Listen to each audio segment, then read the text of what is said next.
नमस्कार प्यारे साथियों, आइंस्टीन टेक्निकल क्लासेस के यूट्यूब चैनल पर आपका बहुत बहुत स्वागत है। प्यारे साथियों, आज हम बात करने वाले हैं रेलवे के अंदर एएलपी और टेक्नीशियन को सैलरी कितनी मिलती है उसके बारे में। क्या रेलवे लोको पायलट और टेक्नीशियन की सैलरी में कोई अंतर रहता है या फिर इनको बराबर सैलरी मिलती है? तो प्यारे साथियों, टेक्नीशियन की जो सैलरी होती है और लोको पायलट की सैलरी होती है, इसके बारे में आज हम विस्तृत चर्चा करेंगे।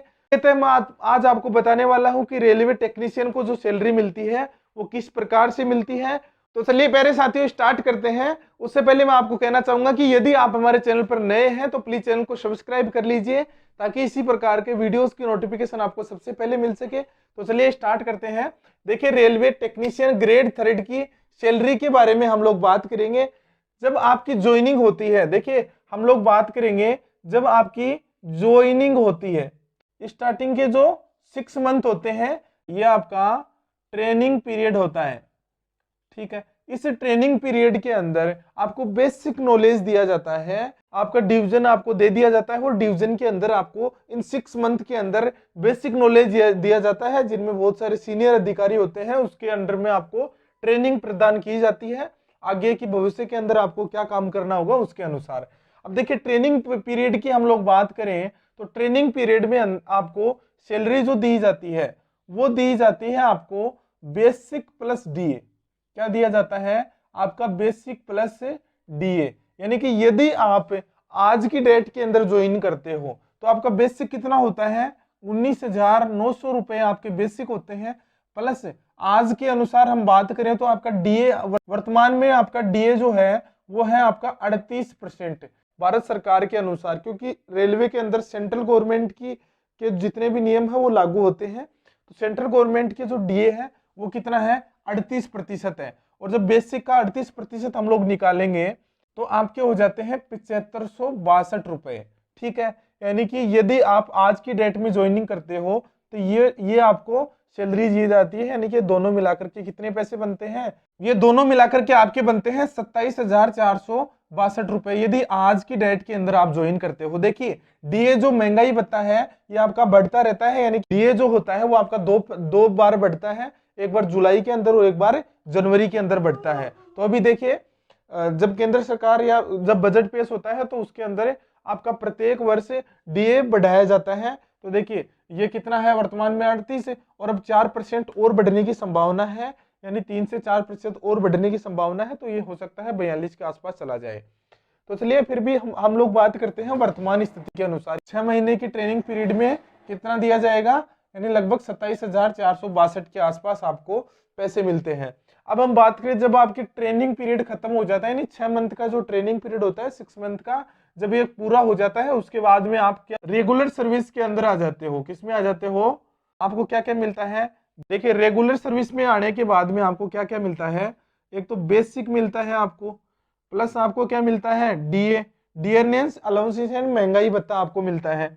इसके अलावा मिलता है आपको एचआरए, ठीक है।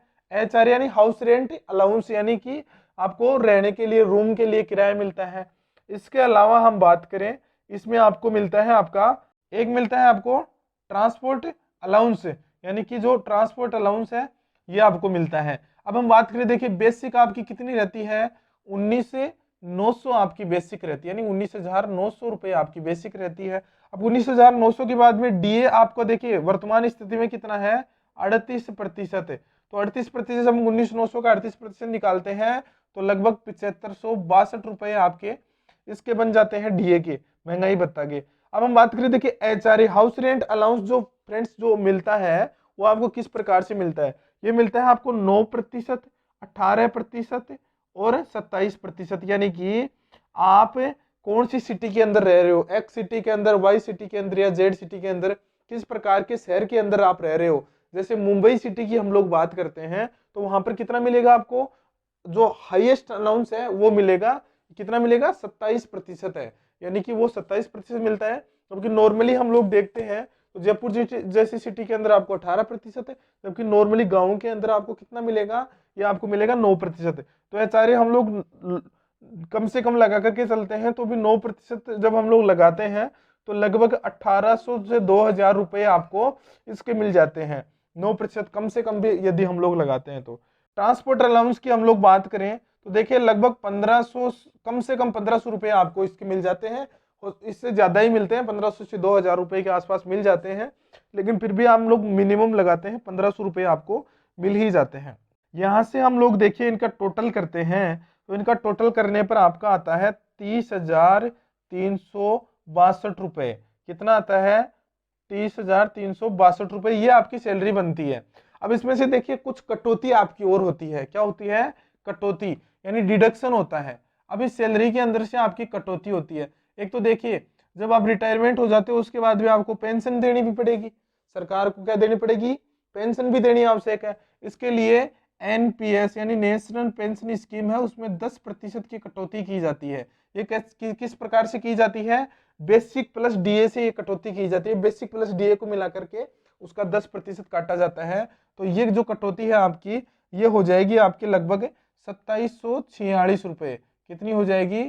2746 रुपये आपकी कटौती हो जाती है, 10% निकालते हैं बेसिक प्लस डीए का। तो इसके अलावा एक होता है आपका स्टेट टैक्स, यानी कि जिस भी स्टेट के अंदर आप नौकरी कर रहे हो उस स्टेट का टैक्स कटता है, तो इसका फिक्स होता है 200 रुपये, ये आपका कटता है। इसके अलावा हम बात करें साथियों, देखिए एक आता है आपका रेलवे इंश्योरेंस, ठीक है, एक होता है आपका रेलवे इंश्योरेंस, इसके आपके 30 रुपये फिक्स हैं। इस प्रकार से ये कटौती आपकी की जाती है, यानी कि अदरवाइज एक दो अलाउंस और के काट लिए जाते हैं, 50 रुपये 100 रुपये की, जो भी जिस जगह पर आप रहते हो उसके अनुसार हो सकता है ये अनाउंस, ये जो कटौती है ये कुछ बढ़ घट सकती है। टोटल कटौती हो जाती है आपकी 2976, यानी 3000 रुपये के आसपास ये कटौती हो जाती है। कितनी हो जाती है? 3000 रुपये के आसपास ये कटौती हो जाती है। इसमें से देखिए 30,362 है, इसमें से ये पैसे जब हम निकाल देते हैं राउंड फिगर में, लगभग 3000 रुपये आप मान लो, ठीक है, ये आप कटौती कर देते हो, तो 30,362 में से लगभग 3000 रुपये आप माइनस कर देते हो, तो यहाँ पर आपको जो नेट पे किए जाते हैं, नेट पे किए जाते हैं आपके अकाउंट के अंदर, जो सैलरी आती है स्टार्टिंग के अंदर, वो कितनी आ जाती है? लगभग 6 महीने के बाद में, ट्रेनिंग पीरियड के बाद में जो सैलरी आती है वो आपकी आ जाती है लगभग 27,000 रुपये से अबाउ सैलरी आपको मिल जाती है। कितनी मिल जाती है? 27,000 रुपये से अधिक आपके अकाउंट के अंदर आ जाते हैं।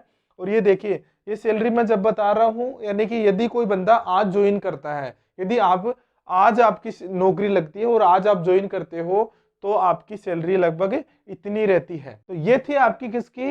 टेक्नीशियन की सैलरी के बारे में मैंने आपको बताया। लेकिन प्यारे साथियों, कुछ बच्चों का ये डाउट रहता है, क्या रेलवे लोको पायलट और टेक्नीशियन को क्या सेम सैलरी मिलती है, या फिर इनकी सैलरी के अंदर अलग अलग कुछ कटौतियां अलग होती हैं क्या, या फिर इनको अलग से पैसा मिलता है? क्या लोको पायलट की सैलरी अधिक होती है?